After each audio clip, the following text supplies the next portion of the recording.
Bismillahirrahmanirrahim. Assalamualaikum warahmatullahi wabarakatuh.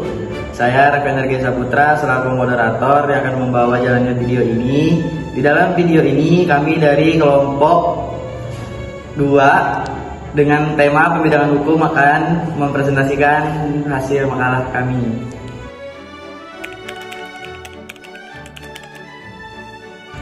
Latar belakang pembidangan hukum. Pembidangan hukum merupakan upaya untuk mengelompokkan norma-norma hukum ke dalam bagian atau bidang tertentu yang lebih spesifik. Tujuannya adalah agar hukum dapat lebih mudah dipahami, diterapkan, dan dikembangkan sesuai dengan perkembangan masyarakat. Latar belakang dari pembidangan hukum ini lahir dari kebutuhan praktis maupun teoritis dalam pengaturan kehidupan manusia yang sangat kompleks.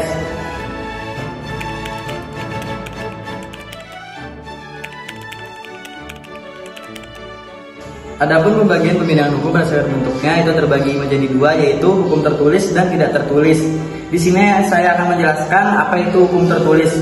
Hukum tertulis adalah hukum yang secara resmi dibentuk, ditetapkan, dan dicatat oleh lembaga yang berwenang, serta dituangkan dalam bentuk dokumen resmi negara. Contohnya seperti undang-undang dan peraturan pemerintah dan sebagainya. Ciri-cirinya adalah dibuat oleh lembaga yang berwenang, lembaga legislatif, eksekutif, atau lembaga lain. Yang kedua, memiliki bentuk dan struktur yang jelas. Yang ketiga, berlaku secara umum dan mengikat. Yang keempat, mudah ditemukan dan dirujuk. Contohnya lagi, Undang-Undang Dasar Negara Republik Indonesia tahun 1945, Peraturan Pemerintah, Peraturan Daerah, Kitab KUHP, dan Kitab Undang-Undang Hukum Perdata. Yang kedua, hukum tidak tertulis. Hukum tidak tertulis secara hukum yang tidak dikodifikasikan secara resmi, tetapi tetap hidup dan berlaku dalam masyarakat.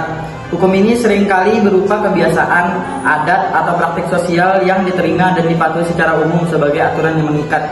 Ciri-cirinya tumbuh dari praktek masyarakat secara turun-temurun. Yang kedua, berlaku karena diterima dan ditaati masyarakat.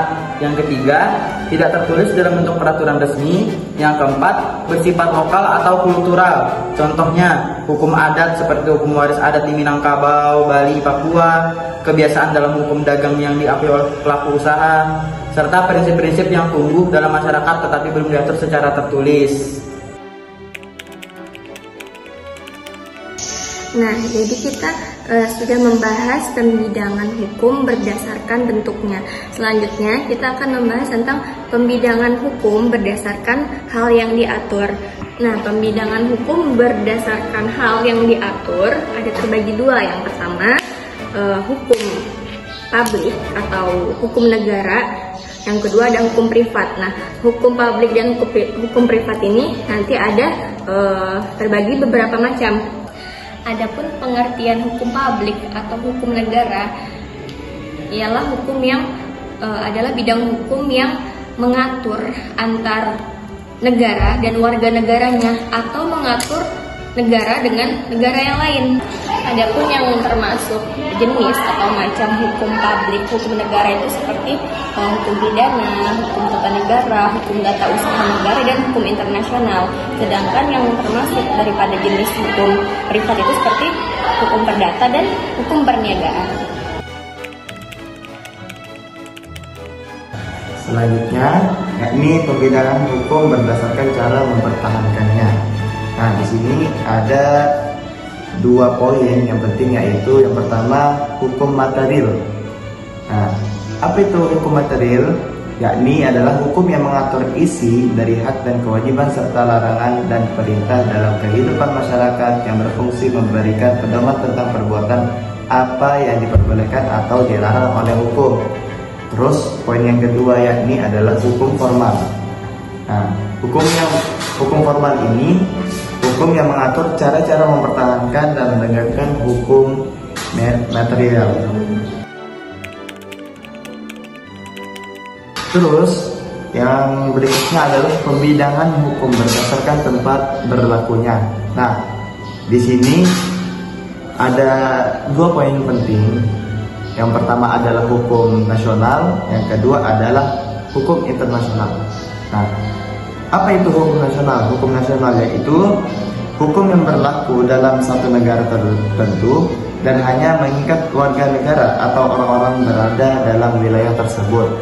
Terus yang hukum internasional yakni hukum yang mengatur hubungan antar negara atau antar negara dengan subjek hukum internasional lain seperti organisasi internasional atau perusahaan multinasional. Yang ketiga ada hukum lokal atau hukum daerah, di mana hukum tersebut hanya berlaku di suatu daerah administratif tertentu dalam suatu negara dan biasanya hukum ini dibuat oleh pemerintah daerah. Dan yang terakhir adalah hukum kolonial atau hukum warisan jajahan.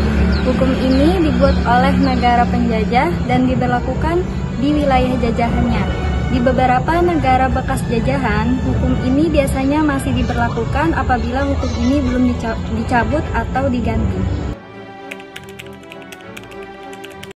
Jadi, dari pembahasan yang telah disampaikan tadi dapat disimpulkan bahwa pembidangan hukum di Indonesia mencakup beberapa aspek penting yang meliputi pembidangan berdasarkan bentuknya, berdasarkan hal yang diatur, berdasarkan cara mempertahankannya, dan berdasarkan tempat diberlakukannya hukum tersebut.